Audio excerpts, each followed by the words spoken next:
man, I'm gonna shock the world. Like my goal was to be a first or second round pick. And I would always say that to them and they'd be like, this guy, Yeah, like what are you talking about? always talking. And when I did it, I was just like, man, like I wanted to do something like this and I did it. Like I finally arrived. I'm gonna get respect, people know. And my first time getting to New England and I do the introductory press conference, first question is, are you aware that you're an unpopular pick? People feel like they drafted a special teams player in the first round. That's crazy. And that right there was like a reminder of, yo, you didn't make anything. Like no one thinks you're great now. Like that same little 17-year-old that was doubted, like now he's just 23 or 24, and that same doubt is there. And that sprung my career in the NFL of going to the Pro Bowl and being second team All-Pro as a rookie. And the coolest thing was I had a strength and conditioning coach, which for me was an unbelievable honor. He coached the Cowboys in the 90s when they won their Super Bowls, part of the Patriots when they won their Super Bowls in the early 2000s. And when I got voted to the Pro Bowl as a rookie, he comes up to me and he hated rookies. He would be so mean to rookies. And he was like, I've had one other rookie Pro Bowler. He said, you know who that is? I'm like, nah. He was like, Emmitt Smith. And that moment for me was like, all right, like don't ever get off this course. Whatever you're doing that got you here, stay on this to continue to move forward because people notice it and it's working.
What is going on? We're here in Nashville with Pac. We got Devin McCourty in the building. We're going to talk a little bit of Devin's career, his current path now in broadcast and media, and all the work that he's doing in that space, philanthropy, and his involvement with Pac as an organization. Obviously, we know Pac is doing some amazing work, not only for athletes, but the community in general, and being able to provide an opportunity for these athletes to find an identity outside of sports, right? I think that's been a common theme amongst a lot of the conversations that we've had, and I think it's a problem, right? Like hearing what happens to guys outside, whether it's football, baseball, basketball, whether you make it to the pro level, it's high school kids, right? Like so many kids, athletes, adults, whatever it may be, have some sort of identity crisis after the fact. So the work that Pac does, I think, is extremely impactful, and we'll definitely touch on that. But before we do, I want to tell your story, from day one, and tell us a little bit about how football became a part of your life and just the progression into your career. Yeah, man, it's a journey. I think I had to learn that along the way of there's no like exact destination that you get to that you turn around and you go, man, I'm here. Like it's over. Like it's always just a journey. And for me, growing up, obviously everyone knows I have a twin brother. We both got to play in the NFL. But like we weren't those young kids that when we played, like obviously we were good in our area where we were from. People knew that. But like as soon as we got into high school, we were like 5'7"-ish, 115 pounds. Like our high school coach still says that when we walk through the doors, like, so I never thought those guys were playing in the NFL. Like that wasn't really everybody's thought. Like back home where I was from, everybody thought that. Like we always played sports. Like they always like, man, those kids gonna be special. But when you actually got to it, it just didn't seem like that. And we always try to, I think now I try to look at my journey and different things that happened and see like what was the cause and effect of that. And for us, we lost our father when we were young. We were about 3 years old or turning 3 when we lost our father. And I think a lot of times you hear that right away. I think people think of just being a statistic or how hard it is to have a single mom. And I look at that now and I'm like, there was a drive in me in sports because like I had a connection because everyone I would run into would be like, man, your last name's McCourty. You wouldn't happen to be related to Cocky McCourty. And I was so young, I was like, man, who the hell is Cocky McCourty? And they're like, oh, Calvin. I was like, oh, that was my dad. He just passed when I was young. And they'd be like, man, your dad in basketball, he would walk outside and there would be a fence. He'll take one step and jump over the fence. And I always look back and I'm like, you don't know if all that stuff's true because the story gets better year after year, you know? But like hearing that and not getting to actually know my father, I knew he loved basketball. I knew he loved sports. So when I got into sports, I always felt like that was our connection. Like it was always sports. So when you get to go through and I go to high school and I go to St. Joe's, a Catholic high school in New Jersey, and New Jersey's kind of known for these like big Catholic high schools and the rivalries. And like, that's all right, this is it. Like, we're gonna go here, I'm gonna earn a full scholarship, go there, strictly freshman football. They're like, you guys are small. My brother wanted to play running back, didn't really get the ball as freshman. Fast forward sophomore year, still small again, about 135 pounds, but start 3 games on varsity. So I'm like, oh, here I am. Like, they thought I was too small. I've arrived, play our rival. Back in the day, if you're from the Jersey, tri-state area, you hear the name Brian Toll. He's one of those dudes that in high school, he was like one of the guys. Went to the All-American game, played offense and defense. He runs me over in the game. They blow us out. He runs me over like he gains speed as he runs me over. Last game I played on varsity as a sophomore. Wow. And, you know, my high school career didn't get ranked top 100 in the state. Wasn't like this like big time player. And my brother actually, you know, he ended up playing running back. He had a game one time where he had 3 carries, 3 touchdowns, 130 something yards. Oh, goddamn. And when we left, he led the school in yards per carry. Like he's pretty damn good in high school. And Rutgers, our head coach was Greg Schiano at the time. He had twin boys who were like at that time maybe 6 or 7. And he's recruiting us. And Jay gets an offer in October. So now we're in December, we're going on a visit. Only Jay has an offer at this point. So when we go on this visit, he has an offer to Kent State, Rutgers, and Boston College. Boston College comes to our house. They do the in-home visit. Tom O'Brien is probably the first person that like put a huge chip on my shoulder. When Boston College offered my brother, I understood. Like they weren't the first school to offer him and not offer me. And he came and did the in-house visit. And when he came, they were like, hey man, we don't need you in that meeting. And we grew up. Oh, wow. When we moved out of our apartment, we thought we made it. We moved to, and we owned our trailer. So we lived in a mobile home. So like it was small. Like what you watch in TV shows is like what they call a trailer. We had a double wide. And when they had that meeting, you know, our living room's here. On the other side of that wall is our bedroom. So I'm in the bedroom and I hear the voices as they're having that meeting. And you can imagine as a 17-year-old kid, and when you grow up as a twin, you're the same. Everything you do, your mom buys you the same, like and it was like the first time in our life where people were like, no, y'all are different. And you know what? He's good and you're not. Yeah. And for me, that just created this huge chip. And we go down to Rutgers, we're on this visit. The last day, Sunday before we leave, they offer me. So now I have my first division. Back then it was called 1A. 1A offer to Rutgers, and I have another offer to New Hampshire that we both have. So I get home Sunday and I tell my mom, it's not real. They don't really want me. They want Jay.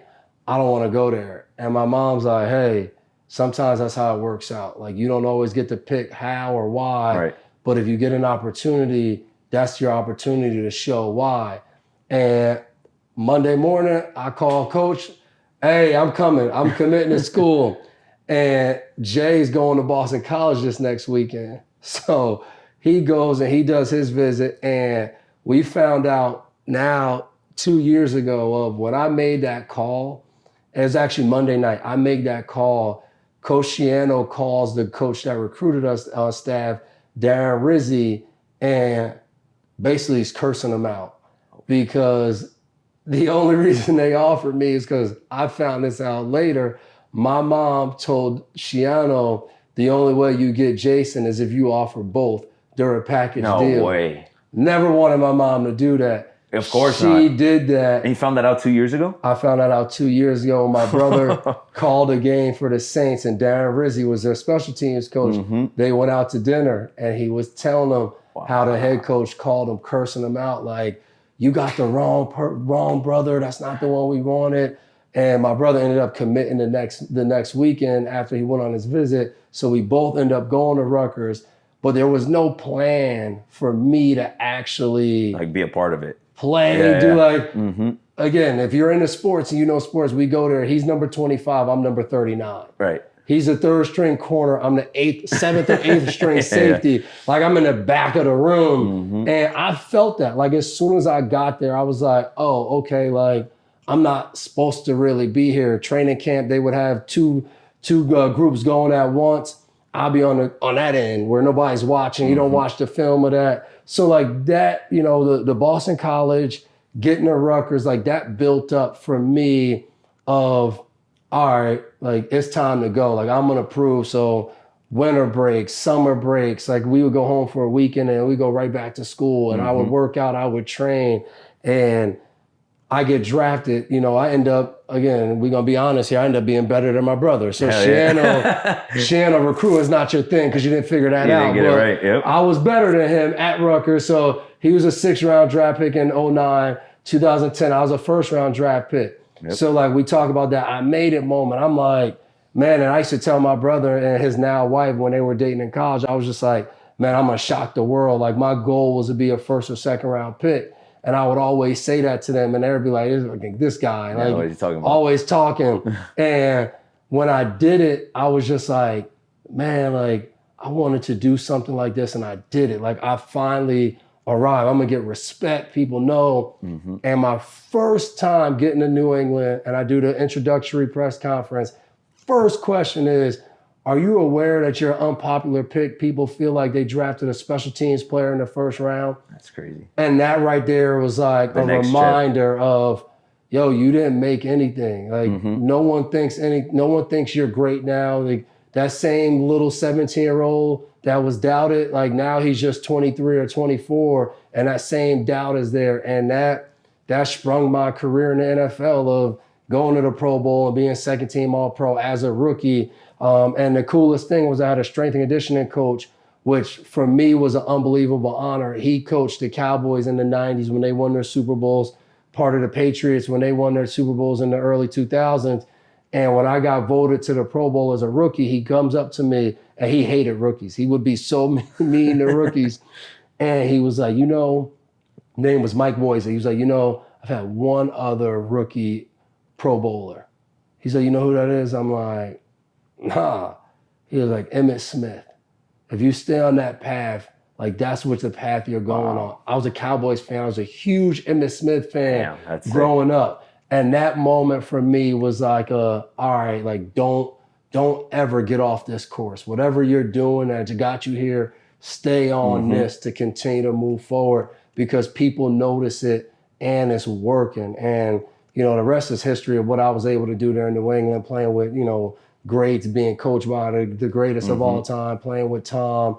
But like the thing that I loved about my time in New England was I really felt like the person and leader I was grew up there. Like I was a captain one other time, my senior year in college was the only other time like I was a captain of a team. Like even in high school, we had reps. I was a rep, but I was never a captain. Right. And becoming a captain in college and then jumping into the NFL and being a captain 12 out of my 13 years was an unbelievable honor. And like the younger version of me never saw myself as that. And that's what I'm like most proud of when I think about my journey and what I developed into. Oh, absolutely. Just like that chip on your shoulder throughout the whole lifetime of your career. Yeah, never And went it's like away. a doubt, then get to the next level, prove that people wrong there, but you get to the next chapter and it's like there's still doubt there. Doubt. And then it's a chip on your shoulder again. And then, you come into the NFL, they're like, who's this special teams guy we got? And you go and you make the Pro Bowl. Like, talk about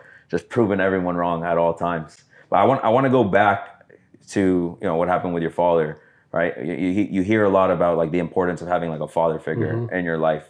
Did you have someone, through the course of your life that represented himself as a father figure? I come from a single mom as well, and I always look at my mom as like that person, right? Because works 2 jobs, like provided for me and my brothers. The level of sacrifice that she's made will always be inspiring to me. But I'm curious to hear from you, like, how is that like being raised by a single mom and having not necessarily like a true father figure in your life? Yeah, man, my wife always not gets on me, but she reminds me of like my story's not the norm. So again, I believe everything happens for a reason, and like having a twin saved me, and we saved each other because like when you lose your father so young, it's a gift and a curse because you don't have memories, you don't have like lessons learned, and you don't know that you don't have it. Right. So you go through life and you just live, and I was just like you. My mom was my rock.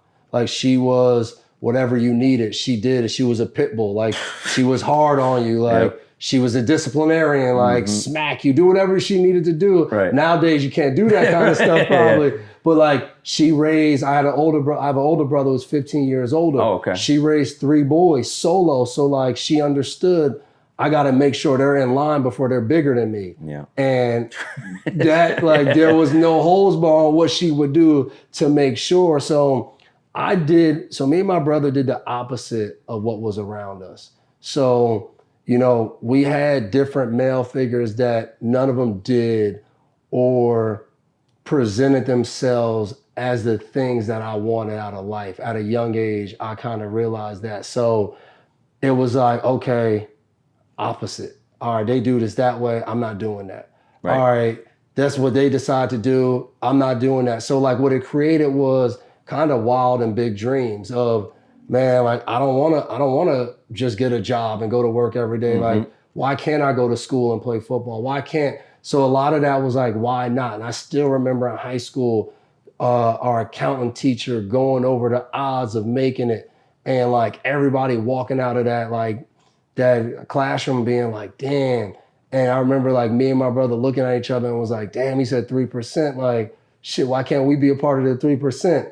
And still it was like a far off dream. Right. But I think that mentality that we had growing up of seeing like uncles and cousins on the corner and doing different things, and then deciding like, an uncle that was selling drugs, an uncle that was using drugs. Like my older brother went into the Army right out of high school because he didn't like school. So like he decided to go the path of the Army. Like all of those things, I was like, man, like that's not me. I don't want to do that. So I think that let us know that like, I don't have to see what I want to do. I can see this and know that I don't want to do that. And I can know, even though there's no plan or path or like guide I can strictly follow, I'm okay jumping out and doing it. So when we heard that 3%, I think our mind from a young age was already wrapped around, shit, that 3% sound better than 0%. So let's go, like let's get in. That's why I said the gift of having that twin was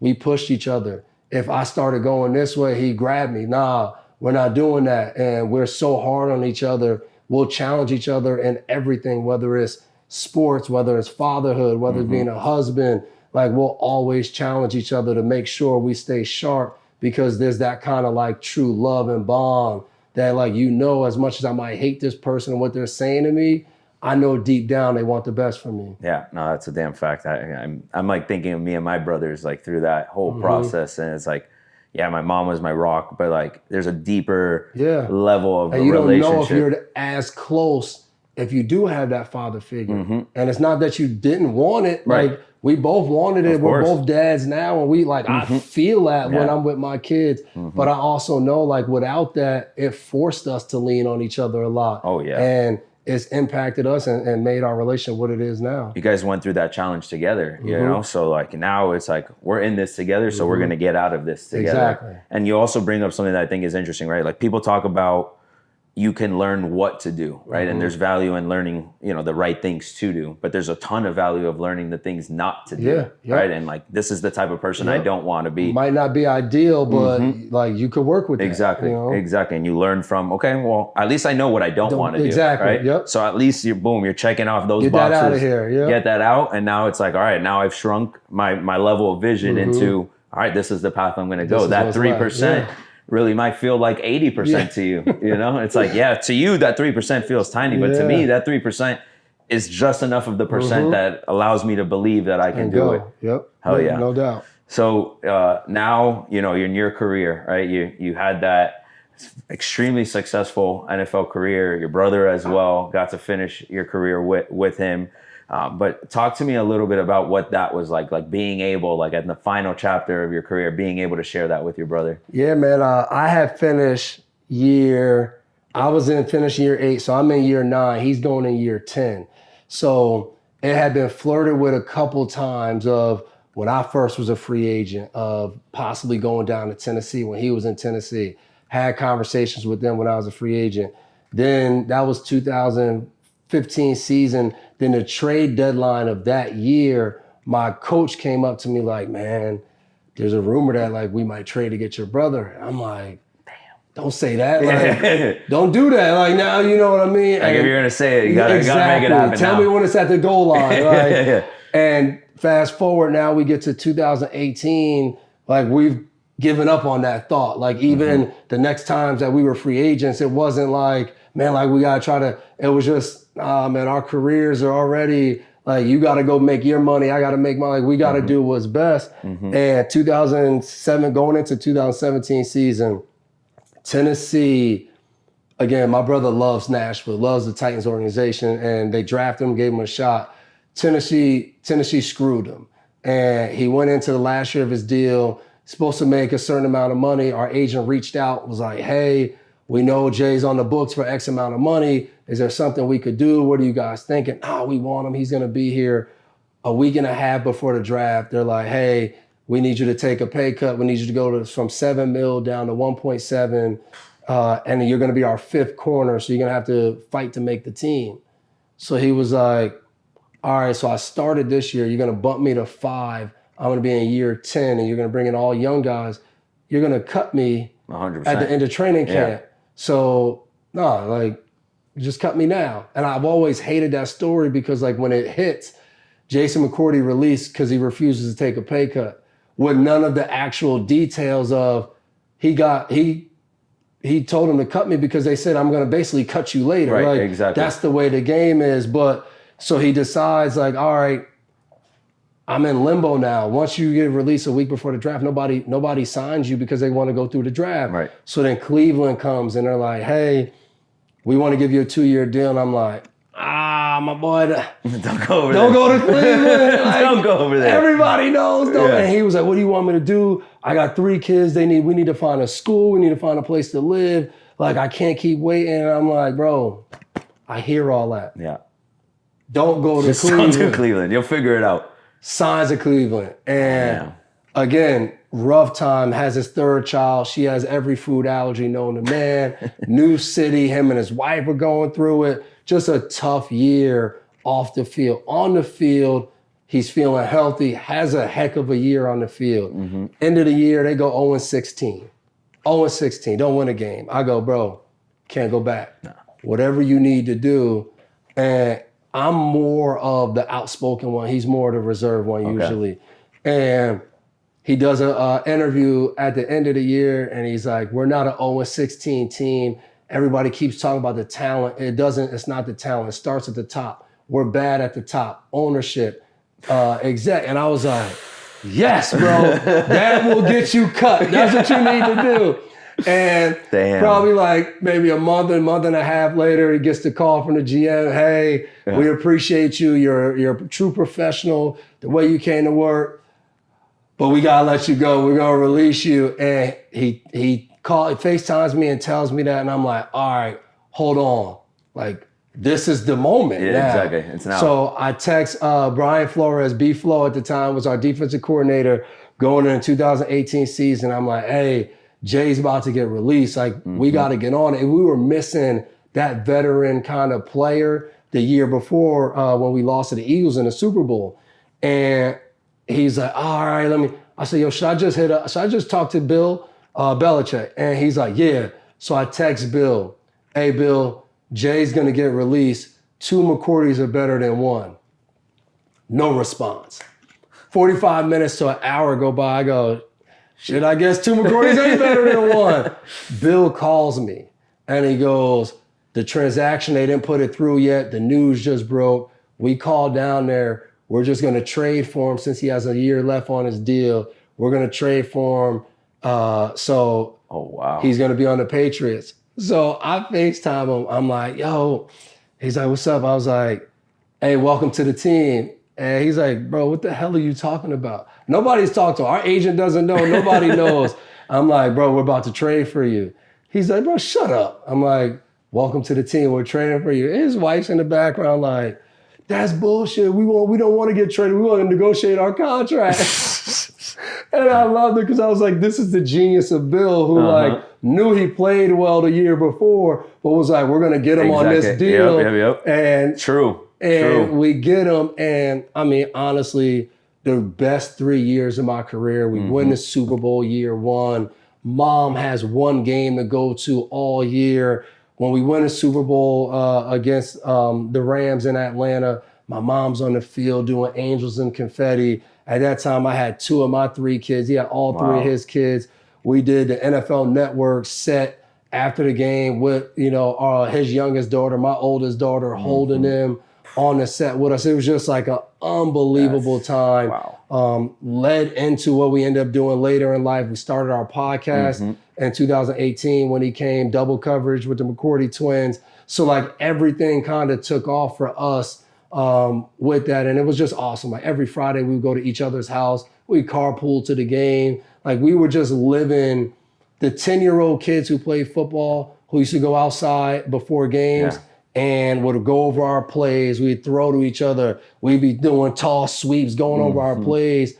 Like those kids got to do that at the highest level and won a championship. I mean, 2018 was just a very special year. Yeah, you can't even like write that story. It's insane. At all. And your mom obviously was in heaven at Loved that point. Every minute of it. Yep. Like to be in that. We took 30 people to the Super Bowl that year. Like usually the Super Bowl, we ain't supposed to say this, but you want to get your tickets, you want to try to sell some of those tickets, recoup some of the money.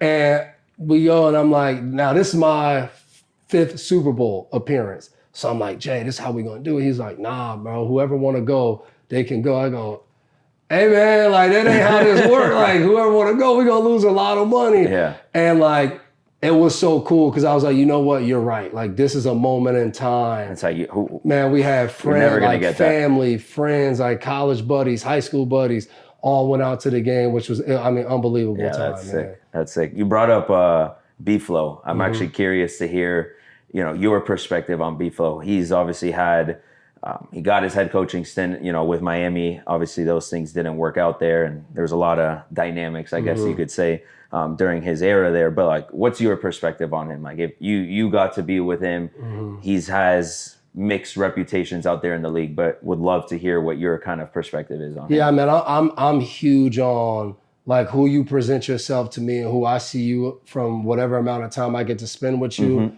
I'm holding you to that. And for me, like we talked about father figures and different people growing up, I loved being around Flo because I saw the version of what I wanted to become in life someday. Like I've spent Thanksgiving at Flo's house, and Flo he has twin brothers, and I've met his twin brothers. Oh, damn. And he has his youngest brother who I met who is on the spectrum, and I got to know him.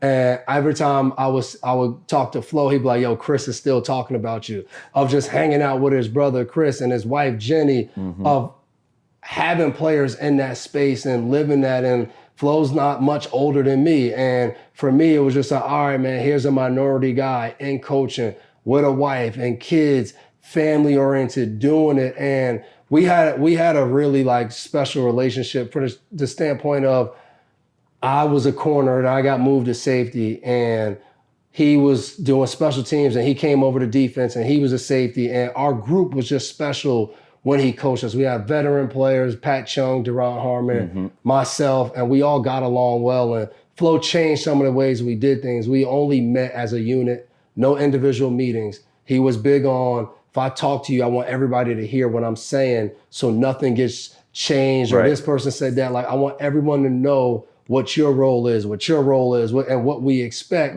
So if I got to pull you out, everybody knows because we know what the expectation, and I absolutely love that. I think that's what, especially a team sport, like when you're in a competitive room where we're all fighting for 2 or 3 spots on the field, I don't want when you meet with so-and-so to be like, hey man, like you should got to do this and then you should be playing, but nah, like let's all be open and honest. So I love that. And that's the person that like I got to see when my contract was expiring off my rookie deal. I remember Flo called me and was like, hey man, like I just want to meet up. Like it's setting in like 2 weeks, you might be on another team and like I might never coach you again and we won't have this. And I was like, yeah, man. And he was like, do you want to meet somewhere else? Because I was like, nah, man, like I was there 5 years. Like I'm still on the contract until 2 more weeks. Like I'm coming into the building. And we just chopped it up and we talked about not just coming back to New England, but like my family, my mom, what I was moving towards. And he was like, man, like whatever you got to do, like I understand that. Like that to me meant the world of like, this is not just me and a coach. This is me and somebody that got to know me as a person, talking about what's next, how to best do it. So I still text Flo. I went out and interviewed Justin Jefferson for NBC last year, chopping it up with Flo. We got to talk. So he's always going to be like one of my favorite coaches, but just a good friend for me. For sure. And I mean, he's had success pretty much everywhere he's gone. You know, didn't work out with the Finns, but you know, from a defense perspective, and that's what coaching is. Like in our business, it might not work out, right? Andy Reid was in Philadelphia for years. We took him to a Super Bowl. They wanted him gone, right? Like, yo, man, he doesn't win the big one. Oh, he doesn't? And then he goes to Kansas City. And it doesn't stop the Eagles, right? 2 Super Bowls since. So it's just, that's how things work. And I understand, like, there's other people's experiences with Flo that to me are justified in their experiences and what they say about them. Like that is how they feel. And that's what, so I fully understand that. I don't sit here and be like, man, they're wrong. He's great. No, for me, he was awesome. From a personal level. Still like that for me. And I fully understand that. I'm curious, like what's your thoughts? Like, or, you know, a lot of coordinators become head coaches, right? Like that's kind of the trajectory. Why do you think some have more difficulty in translating into that head coach role? What do you think that dynamic is? Man, it's hard because it changes up like what you do day to day, man. Like you go from this coach who gets to have these kind of unique and dynamic relationship with your guys that you only get to worry about like your guys on defense and like your special groups, and you get to know them, and then you get the whole team, and everybody's like, oh, but it's not the whole team aspect of it. It's everything outside of football. It's all of the media things you got to go to. It's we're drawing up the program for the gala that we're having. It's like the gala, bro. Like I want to coach football, and obviously close with Gerard Mayo. And I remember last year getting to see him at the owners' meetings, and we're in Orlando, and he was like, bro, I barely get to do ball.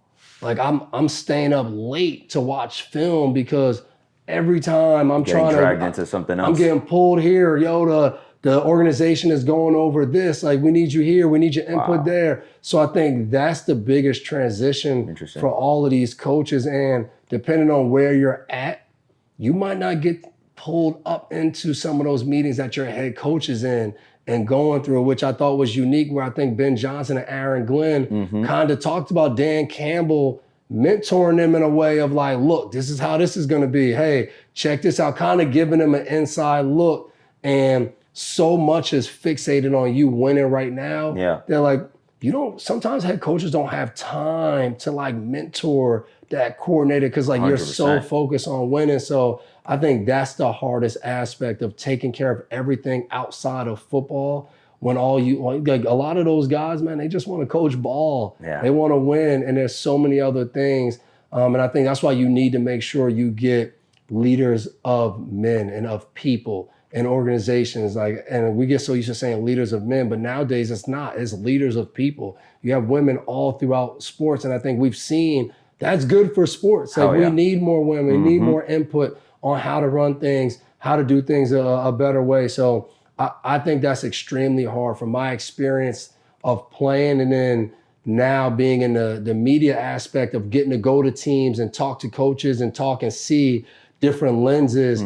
You see how much head coaches get pulled in so many different directions. Yeah, no, that's a crazy way to think about it. You don't really realize how much level of complexity that goes into the role as a head coach. But you talk about your media. I want to get into that whole world, right? So you and your brother start the podcast when you're there in New England, and it's evolved into now both of you being on TV. Tell me a little bit about like what was that first feeling getting behind the mic and you're a football player first, but now you're kind of putting yourself in this different kind of personality and different light.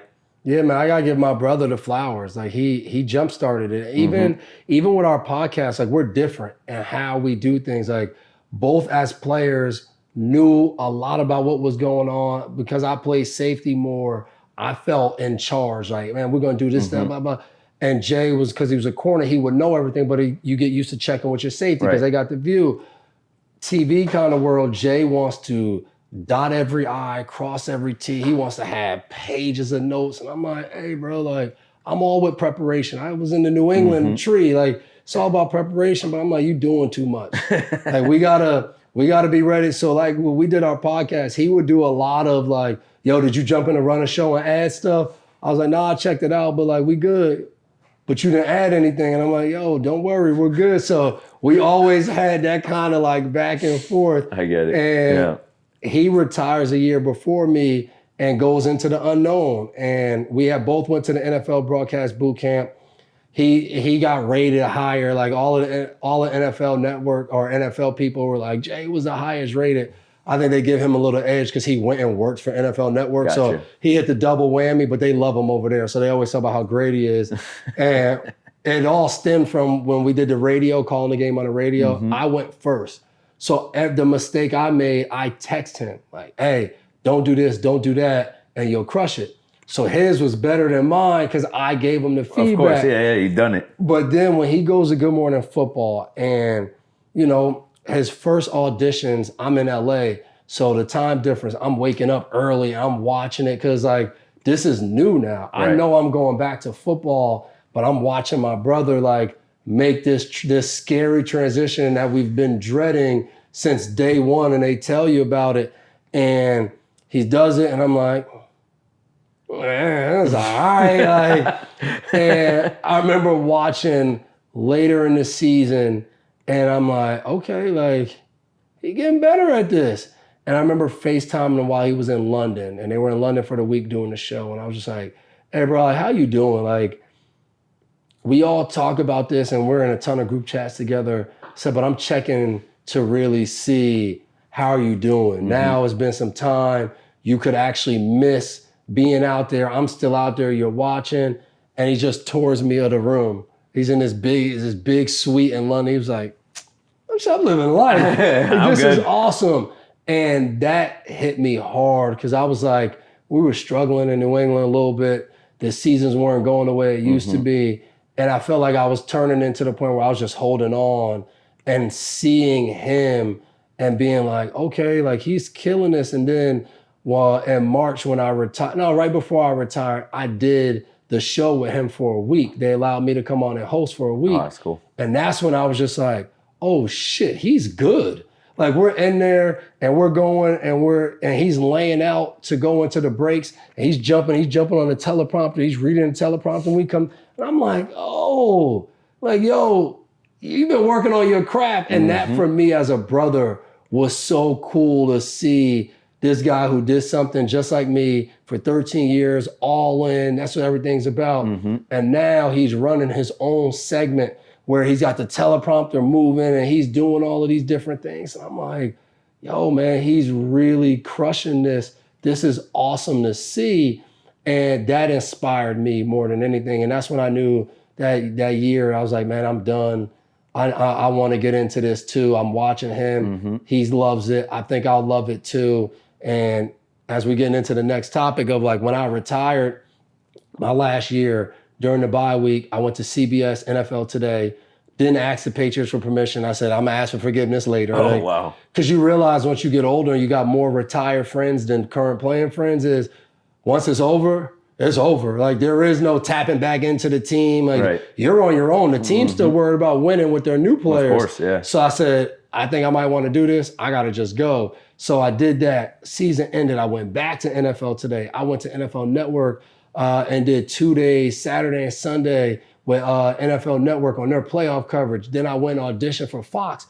So I was like, all right, bro, sit back, wait for these job opportunities to roll in. Retire, March. March goes by, April goes by. Now we're in the beginning of May, and I'm like, damn, I thought I was gonna get a job. Like I'm like somebody, anybody. And I'll never forget my guy at NBC that I met at the boot camp, Fred Godelli. Fred calls me and he goes, hey, what are you thinking? I heard there's a lot with CBS, like just don't sign anything until you hear back from me. And I'm like, Fred, man, like it's been competitive. Like I ain't have nothing that I wanted at the time, but the fact that he thought that I did, I was just like, all right, like I'll try to wait for you.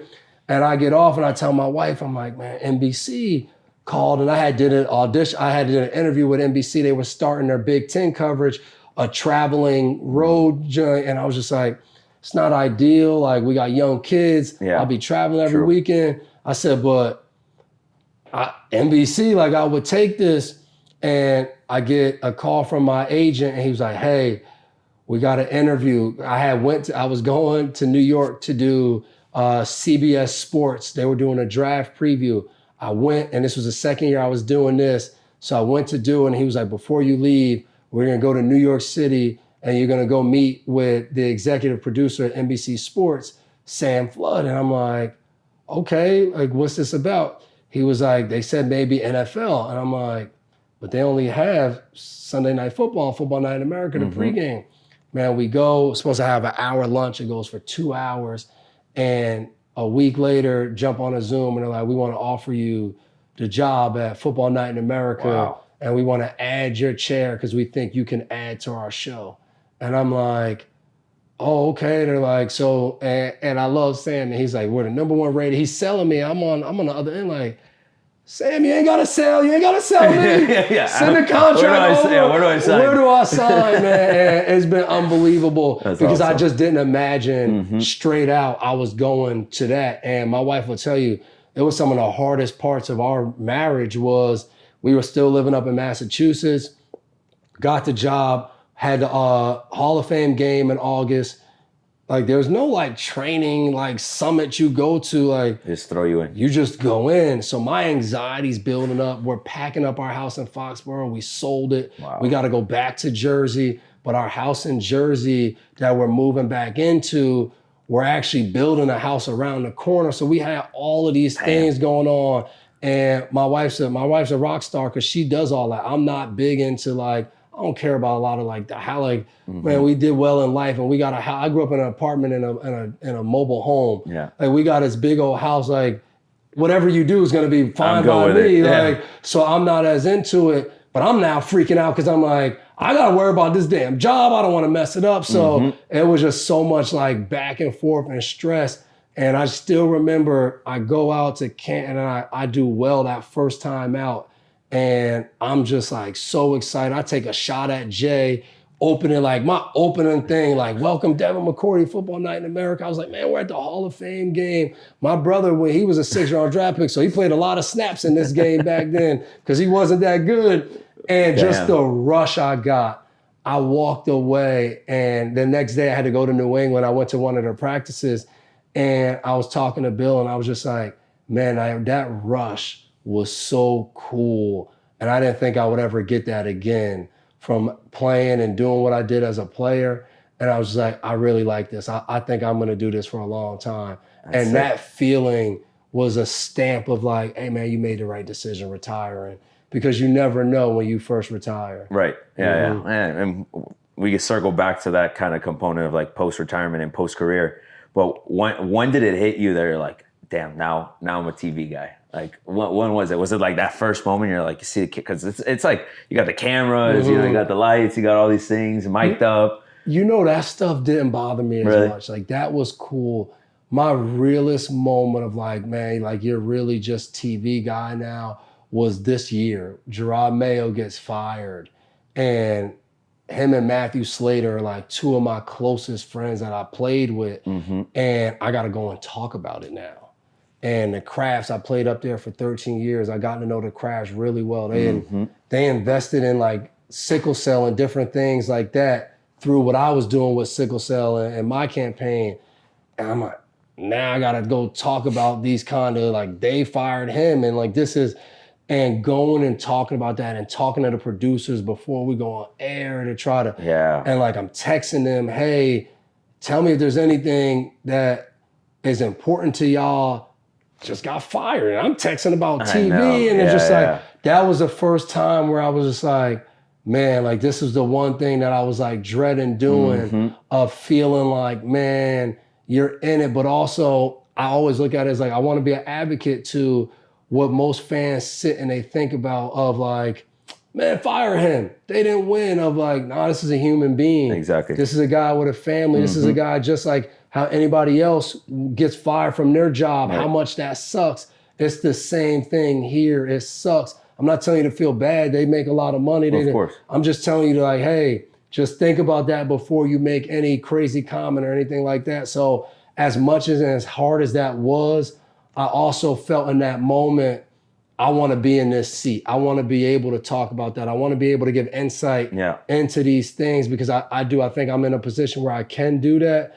And as hard as that was, I also enjoyed being able to be in that role and felt honored and blessed to be able to do that. Well, it's good because you have that refreshing kind of perspective on it as a guy that has a direct relationship and connection to these guys that you're like, I'm not going to put you in the negative in as far as like a media perspective, right? Because fans are always going to have some sort of thoughts on it, but it's like, what do you really know at the end of the day? Because you have no connection. Whereas you, it's like, I'm not just a media guy. Like, I played with these guys. I was in the trenches with these guys.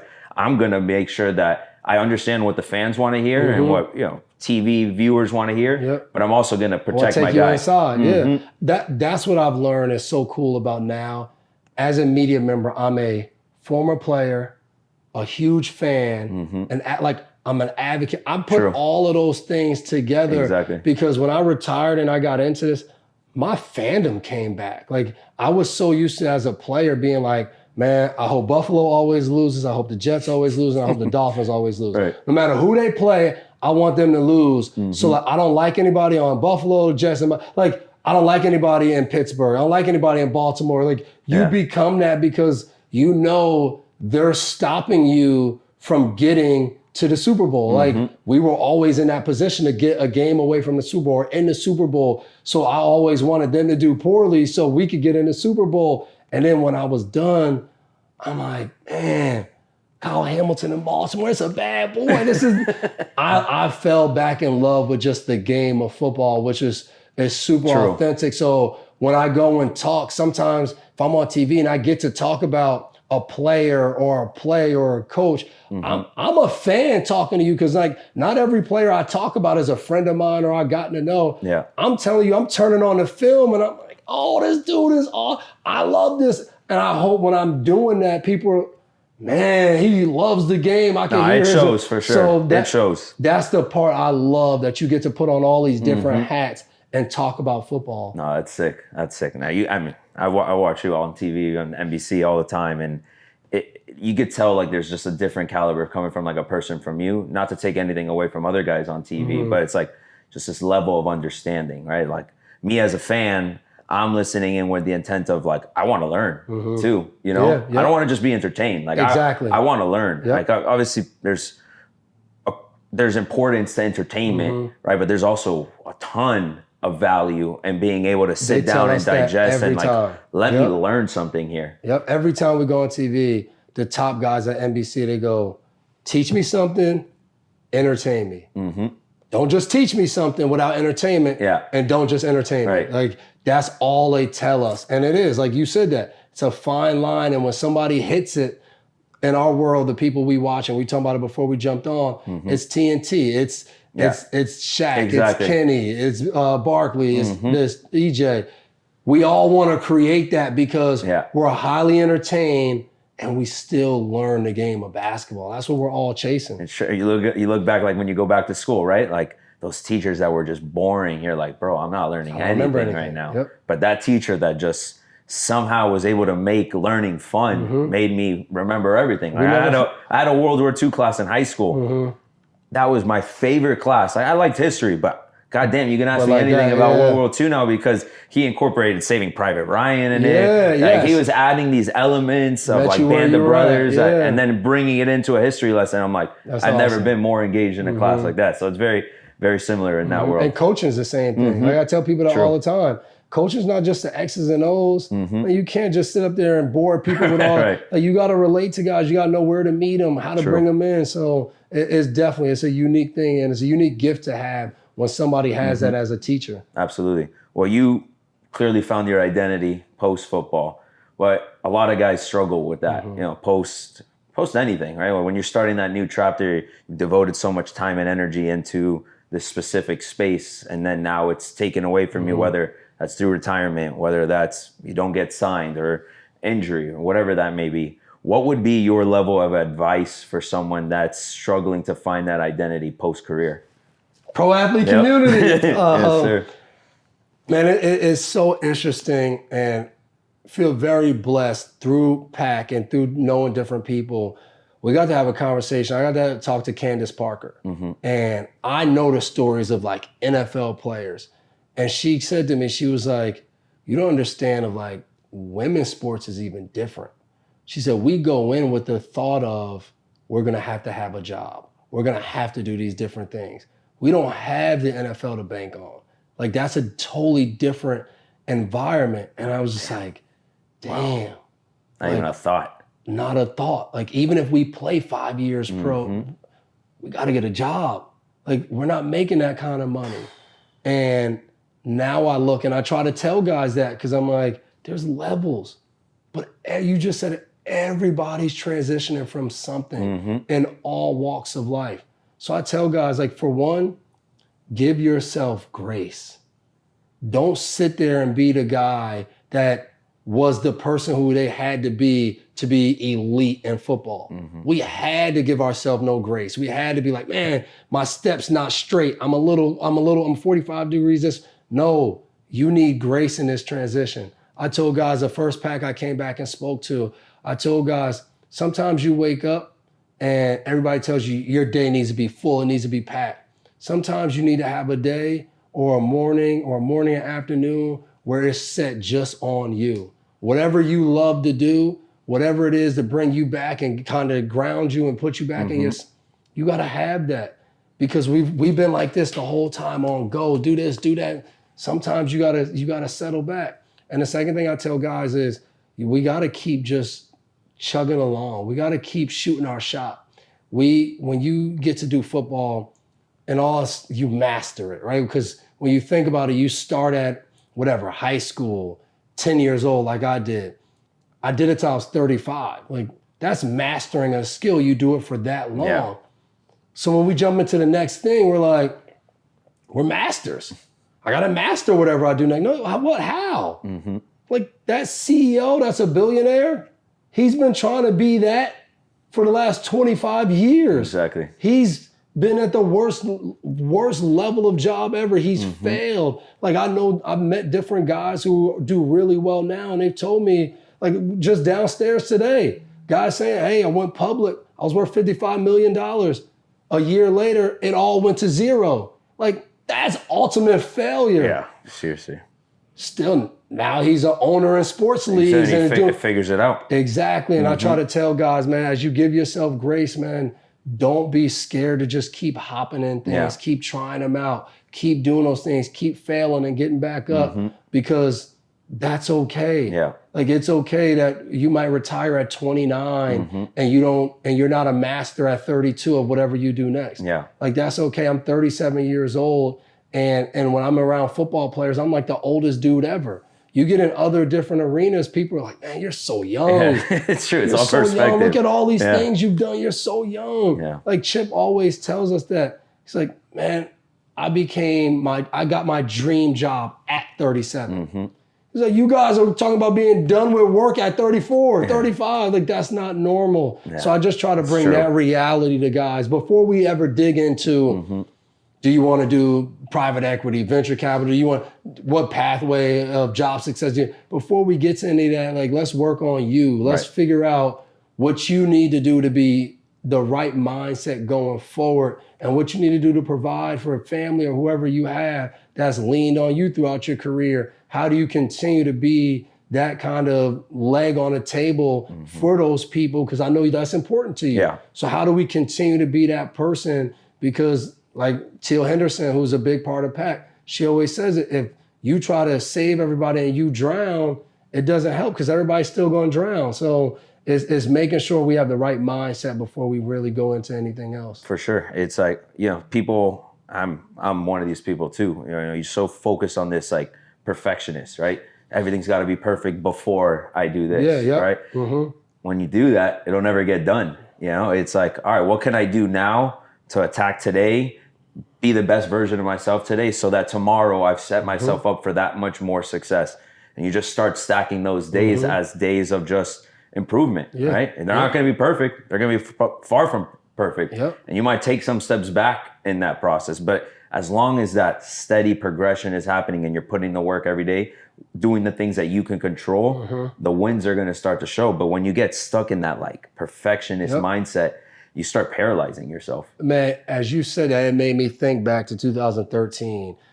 Matthew Slater, I got to play all 13 years of Matthew Slater. He's one of the greatest people, leaders I've ever been around. And he was always on me about going to Bible study on the Patriots. Like, hey man, still haven't seen you. And I had that mindset of, man, right now I still be going out. I'm still having fun. Like, I'll get there. Like when I'm ready, I'm gonna pull up my Bible study.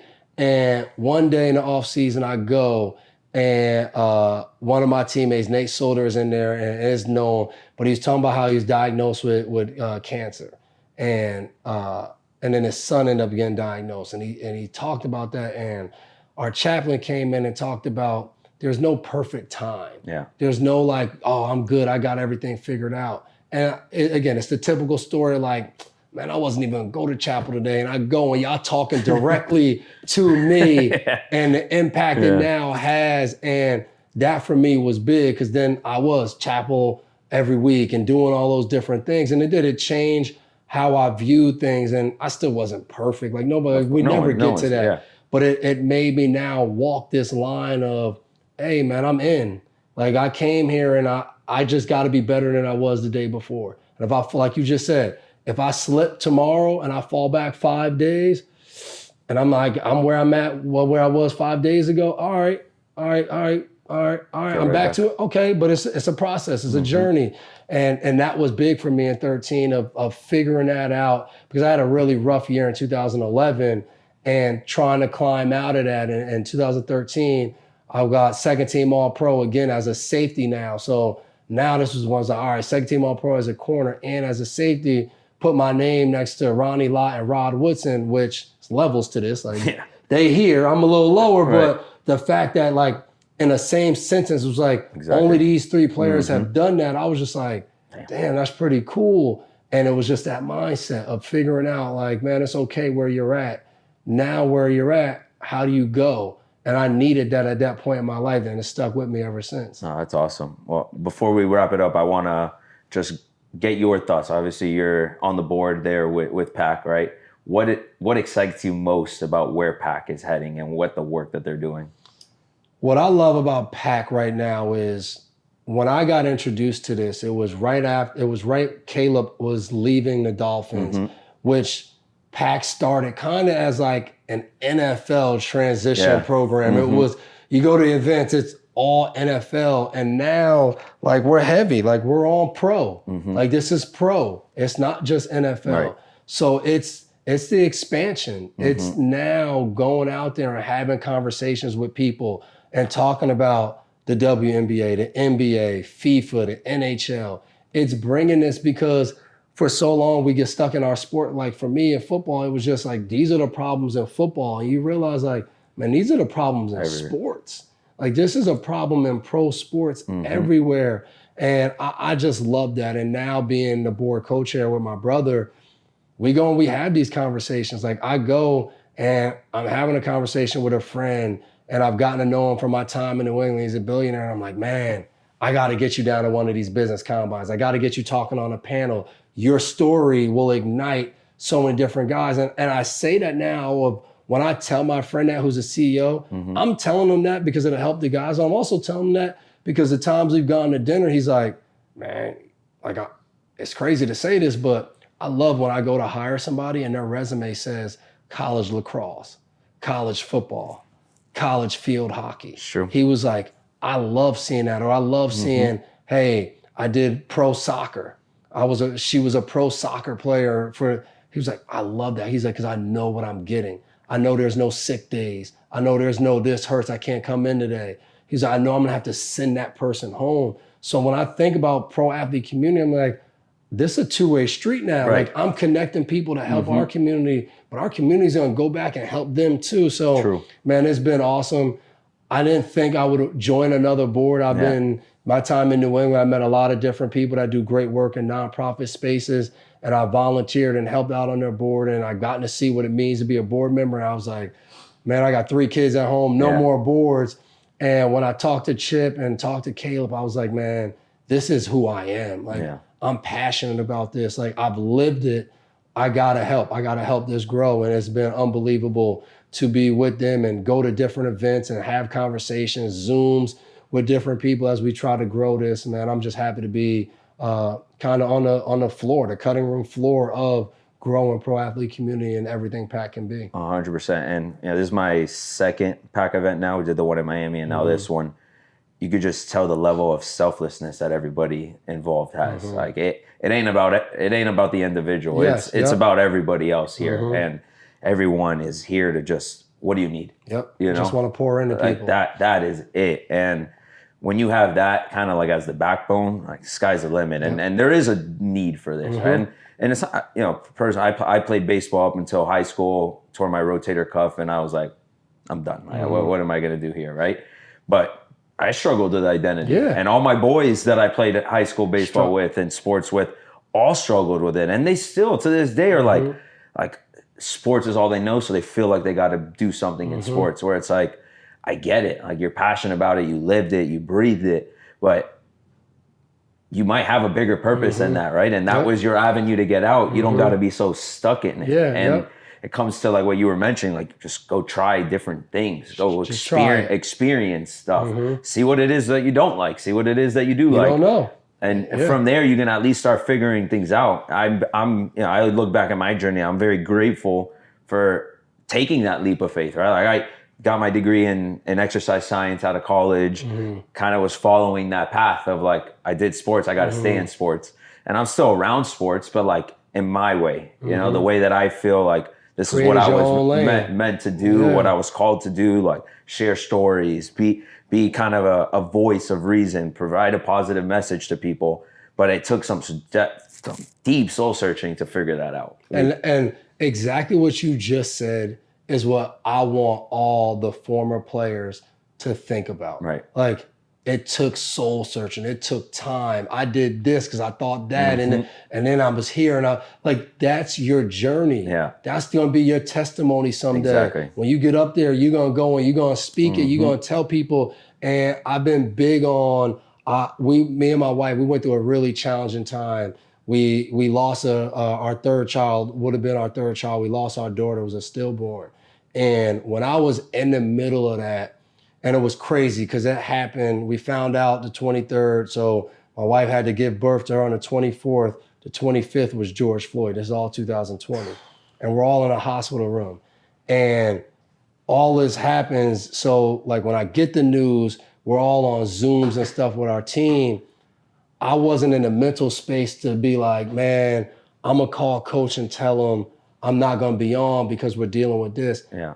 It wasn't real to me yet. So I didn't even have the words to be like, hey, we just lost our daughter. Like, Right. I that still couldn't even didn't come want out it of to your be mouth. real. Yeah. And my wife is looking at me like, you really about to jump on the meeting? And I was just like, man, I don't want to tell you the reason why I can't jump on the meeting. So I'm in that meeting and we're talking about social justice and we're doing all of these different things. And I'm like, I remember that happened in May.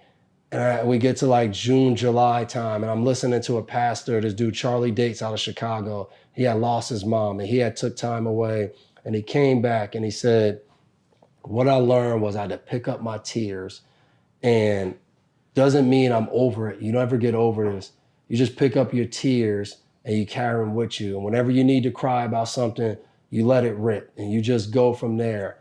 And through that, I learned was I went through that because somebody's gonna go through something and they're gonna be in a really bad spot. Mm-hmm. And I was like, and my story's gonna say something. And one of my good friends, his son was born, he had all heart issues, had to be flown to a specialized hospital, wasn't sure if he was gonna make it. And he's going through it. And I call him and we're just on the phone and I'm telling him about my dark moments and what I was going through. And son ends up surviving. And a year later, months later, he calls me. He's like, yo, that meant the world that you called and you was open and you told me all those things because I needed it. And I was like, bro, I needed that. Yeah. And I said, and I did that. And I told you that because I was like, somebody else is going to need that. And I was like, there's no why. I was like, we all search. When these bad things happen, we search for that. Yeah. And I was like, that's the why, man. Your testimony, when you testify that to somebody, they're going to get through whatever they're going through. 100%. I don't know what that is. Yeah. And I was like, but I'm telling you, like, you're going to hear somebody or somebody's going to tell you something and you're not going to be comfortable telling about your darkest moments. And I was like, and it's going to hit you that you got to go there. And I was like, and when you go there, that person's going to go there with somebody else. And I was like, and that's what I think about PAC. Like, this community is that when you go through something, somebody tells you their testimony, and it's all within the community that we keep lifting each other up, that what we go through, we get through it. Those blessings that come to us, they don't just come to us, they go through us. So that blessing of whatever I go through, don't stop here. I got to send it along. We got to keep it going. So I just try to live by that because that was a huge moment in my life of, like, again, some hard things as a kid that I went through, my dad passing, all that, grandparents, I've had grandparents. As an adult, when that happened, like, I'm living life, man. I'm in the NFL, I'm doing all these great things, and that happened, that stopped me dead in my tracks. And to get through that, it took a lot, and I just try to make sure that anything I go through becomes a testimony to somebody else to help them. Yeah. And I believe that's a big purpose in life, for us to go through some tough times. 100%. 100%. Like, I always look at life as like a chapter book. Chapter 1, chapter 2. Yep. There's gonna be some fun chapters in there. There's gonna be some. And then at the end of the day, you close the book. The book's done, and that's it. But that's just your legacy. And exactly. And the more we all kind of lean into that as people, and we lean off of each other off of that, we're gonna realize we're way more similar than we are different. Yeah, exactly. Yep. We need more of that, man. That's so true. Facts. But appreciate the time, brother. I really enjoyed the conversation. Love everything that you guys are doing at PAC, and being an inspiration to so many people. So keep doing what you're doing. Hey, man, appreciate your services coming down and believing in PAC. That's absolutely, what it's about, definitely do, man. Appreciate it, brother. Yes, sir.